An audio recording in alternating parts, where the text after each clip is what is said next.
Интерес Аль-Хаттама к знаниям и исследованиям проявился в молодом возрасте. Ему всегда было любопытно, как устроен мир, и он постоянно искал ответы на свои вопросы. Став старше, он понял, что его жажда знаний не может быть утолена простым посещением школы или чтением книг. Он хотел глубже погрузиться в тайны Вселенной и исследовать неизведанное. Это желание побудило его поступить в академию, где он учился у самых известных ученых нации мудрости. Блеск Аль-Хаттама был очевиден с самого начала, и он быстро поднялся по служебной лестнице, чтобы стать писцом. Подход Аль-Хаттама к своей работе отличается от подхода его сверстников. Он не просто классифицировал и архивировал документы, он также стремился понять их на более глубоком уровне. Он провел бесчисленное количество часов, изучая древние фолианты, анализируя сложные данные и проверяя новые теории. Исследования Аль-Хаттама часто вели его по неизвестным путям, и он не боялся рисковать или бросать вызов статус-кво. Он считал, что истинное знание можно получить только выйдя за пределы своей зоны комфорта и исследуя неизвестное.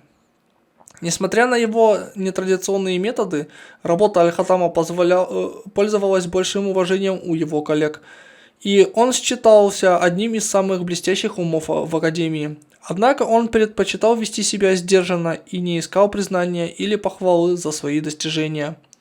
Страсть Аль-Хаттама к знаниям и его нестандартный подход к исследованиям в конечном итоге привел его на путь, который навсегда изменил ход его жизни.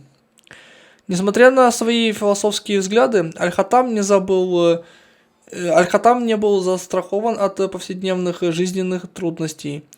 Недавно он столкнулся с дилеммой, связанной с его работой в академии.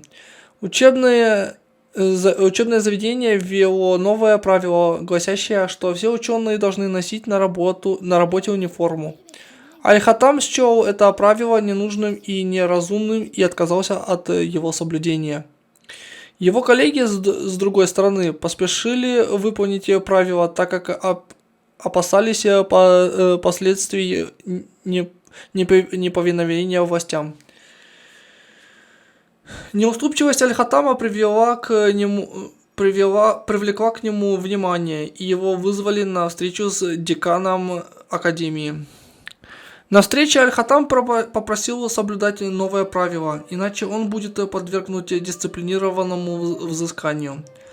Однако он отказался отступать и утверждал, что правило было посягательством на его свободу и индивидуальность.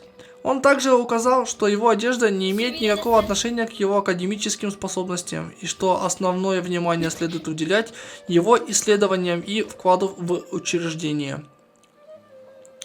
Декан был ошеломлен вызывающим поведением Аль-Хаттама, но не мог отрицать обоснованности его аргументов. После долгих размышлений декан согласился освободить Аль-Хаттама от правил об униформе при условии, что он сохранит профессиональный вид и будет придерживаться дресс-кода, изложенного в правилах учреждения.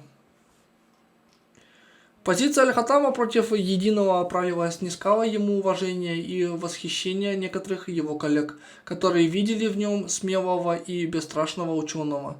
Другие, однако, считали его и эксцентричным и мятежным возмутителем спокойствия, который не желал подчиняться общественным нормам. Несмотря на разные мнения, Аль-Хаттам оставался непоколебимым в своем убеждении, что правила следует соблюдать только в том случае, если они справедливы и разумны. Он также считал, что изменение статуса-кво необходимо для прогресса и инноваций. Уходя со встречи с деканом, Аль-Хаттам почувствовал удовлетворение от того, что отстаивал свои убеждения и ценности. Он знал, что его действия могут иметь последствия, но был готов встретить их мужественно и убежденно. В конце концов, он считал, что истинные ученые не должны бояться бросить вызов миру со своим набором правил.